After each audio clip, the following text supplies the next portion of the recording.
Hello everyone, সবাইকে শুভ সপ্তমী। চলো আজকে তোমাদেরকে আমি দেখাই আমাদের জয়দেবের নিচের ঠাকুরটা। চলো তাহলে আজকে ভিডিও শুরু করি।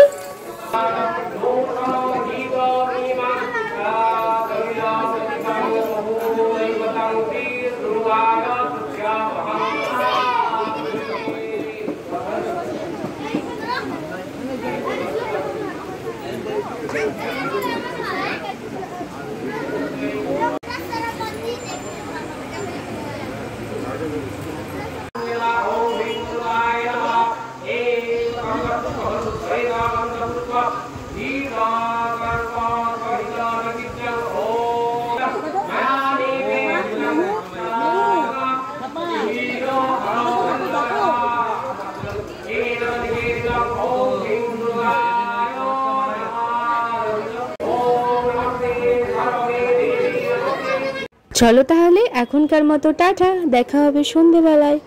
টাটা।